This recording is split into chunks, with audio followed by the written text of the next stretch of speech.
ಧರ್ಮಸ್ಥಳ ಪ್ರಕರಣವನ್ನ ಎನ್ಐಗೆ ನೀಡಬೇಕಾಗುತ್ತೆ ಅಂತ ಹೇಳಿ ಇಲ್ಲಿ ಹೇಳಿಕೆಯನ್ನ ಕೊಟ್ಟಿದ್ದಾರೆ ರಾಜು ಗೌಡ. ಹಾಗಾದ್ರೆ ಏನು ಹೇಳಿದ್ದಾರೆ ಅಂತ ನೋಡ್ತಾ ಹೋಗೋದಾದ್ರೆ, ಧರ್ಮಸ್ಥಳ ಕೇಸ್ನಲ್ಲಿ ದೊಡ್ಡ ಶಕ್ತಿಗಳು ಕೆಲಸ ಮಾಡಿವೆ ಅಂತ ಹೇಳಿ ಯಾದಗಿರಿಯಲ್ಲಿ ಮಾಜಿ ಸಚಿವ ರಾಜು ಗೌಡ ಈ ರೀತಿಯಾದಂಥ ಪ್ರತಿಕ್ರಿಯೆಯನ್ನ ಕೊಟ್ಟಿದ್ದಾರೆ. ಜಾತಿ ಮತ್ತು ಧರ್ಮಗಳಲ್ಲಿ ಬೆಂಕಿ ಹಚ್ಚಲು ಜನರ ಬಳಕೆ ಮಾಡಲಾಗ್ತಾ ಇದೆ. ಕರ್ನಾಟಕ ಮಾತ್ರ ಅಲ್ಲದೆ ಕೇರಳದ್ದು ಇಲ್ಲಿ ಬಹಳ ಕೈವಾಡವಿದೆ. ಹೀಗಾಗಿ ಎನ್ಐಎ ತನಿಖೆ ಆದ್ರೆ ಸತ್ಯಾಂಶ ಏನು ಅನ್ನೋದು ಹೊರಗೆ ಬರಲಿದೆ. ಯಾಕೆ ಅಂತ ಹೇಳಿದ್ರೆ, ಧರ್ಮಸ್ಥಳ ಪ್ರಕರಣದಲ್ಲಿ ದೊಡ್ಡ ದೊಡ್ಡ ಶಕ್ತಿಗಳು ಕೆಲಸ ಮಾಡಿವೆ.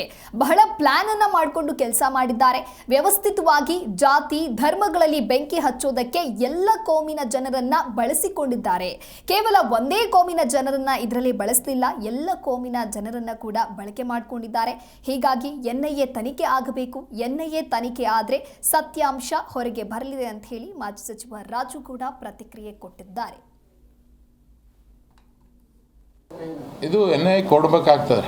ಯಾಕಂತಂದರೆ ಇದರಲ್ಲಿ ಧರ್ಮಸ್ಥಳದಲ್ಲಿ ಕೆಲವೊಂದು ದೊಡ್ಡ ದೊಡ್ಡ ಶಕ್ತಿಗಳು ಕೆಲಸ ಮಾಡಿ ಇದು ಭಾಳ ಪ್ಲ್ಯಾನಿಂಗ್ ಮೇಲೆ ಮಾಡಿದ್ದಾರೆ. ಇವರು ಒಂದೆರಡು ಸಲ ಪ್ಲ್ಯಾನಿಂಗ್ ಅಲ್ಲ, ಇದು ಭಾಳ ಪ್ಲ್ಯಾನಿಂಗ್ ಮಾಡಿ ವ್ಯವಸ್ಥಿತವಾಗಿ ಇಲ್ಲಿ ಜಾತಿ ಧರ್ಮಗಳಿಗೆ ಯಾವ ಥರ ಬೆಂಕಿ ಹಚ್ಬೇಕಂತಂದು ಬರೀ ಒಂದು ಕೋಮಿನ ಜನರನ್ನು ಉಪಯೋಗಿಸಿಲ್ಲ. ಇದರಲ್ಲಿ ಎಲ್ಲ ಕೋಮಿನ ಜನರನ್ನು ಉಪಯೋಗಿಸಂದು ಭಾಳ ಪ್ಲ್ಯಾನ್ ಮೇಲೆ ಮಾಡಿದ್ದಾರೆ. ಹಂಗಾಗಿ ಎನ್ಐಎ ತನಿಖೆ ಆಯ್ತು ಅಂತಂದರೆ ಎಲ್ಲ ಸತ್ಯಾಂಶಗಳು ಬಯಲಿಗೆ ಬರ್ತವೆ. ಯಾಕಂತಂದರೆ ಬರೀ ಕರ್ನಾಟಕ ಅಂತಲ್ಲ, ಕೇರಳದೂ ಭಾಳ ಕೈವಾಡ ಇದೆ ಇದರಲ್ಲಿ. ವಿದೇಶದಿಂದ ಫಂಡ್ ಬಂದು ಸಾಕಷ್ಟು ವಿದೇಶದಿಂದ ಫಂಡ್ ಬಂದಿದೆ.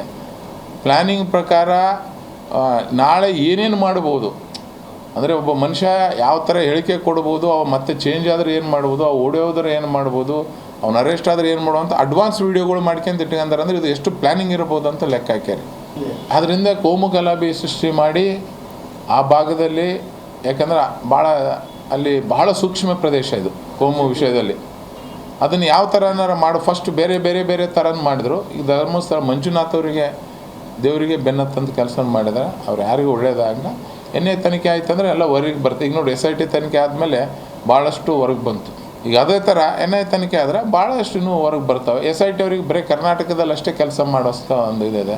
ಅವ್ರು ಕೇಳಕ್ಕೆ ಹೋಗ್ಬೇಕಾದ್ರೆ ಕಷ್ಟ ಆಗ್ತದೆ. ಇವತ್ತು ಕೇಳೋದು ಕೆಲವೊಂದು ಪ್ರಭಾವಿ ರಾಜಕಾರಣಿಗಳು ಇದರಲ್ಲಿ ಭಾಗವಹಿಸಿದ್ದಾರೆ ಮತ್ತು ಔಟ್ ಆಫ್ನಿಂದ ಸಾಕಷ್ಟು ದುಡ್ಡು ಬಂದಿದೆ. ಅದೆಲ್ಲ ಆಗ್ಬೇಕಾದ್ರೆ ಎನ್ಐಎ ಇಡೀ ಎಂಟ್ರಿ ಆಗಲೇಬೇಕು. ಆದಾಗ ಇದು ಎನ್ಐಎ ಕೊಡಬೇಕಾಗ್ತದೆ. ಯಾಕಂತಂದರೆ ಇದರಲ್ಲಿ ಧರ್ಮಸ್ಥಳದಲ್ಲಿ ಕೆಲವೊಂದು ದೊಡ್ಡ ದೊಡ್ಡ ಶಕ್ತಿಗಳು ಕೆಲಸ ಮಾಡಿ ಇದು ಭಾಳ ಪ್ಲ್ಯಾನಿಂಗ್ ಮೇಲೆ ಮಾಡಿದ್ದಾರೆ. ಇವರು ಒಂದೆರಡು ಸಲ ಪ್ಲ್ಯಾನಿಂಗ್ ಅಲ್ಲ, ಇದು ಭಾಳ ಪ್ಲ್ಯಾನಿಂಗ್ ಮಾಡಿ ವ್ಯವಸ್ಥಿತವಾಗಿ ಇಲ್ಲಿ ಜಾತಿ ಧರ್ಮಗಳಿಗೆ ಯಾವ ಥರ ಬೆಂಕಿ ಹಚ್ಬೇಕಂತಂದು ಬರೀ ಒಂದು ಕೋಮಿನ ಜನರನ್ನು ಉಪಯೋಗಿಸಿಲ್ಲ. ಇದರಲ್ಲಿ ಎಲ್ಲ ಕೋಮಿನ ಜನರನ್ನು ಉಪಯೋಗಿಸಿದ್ದು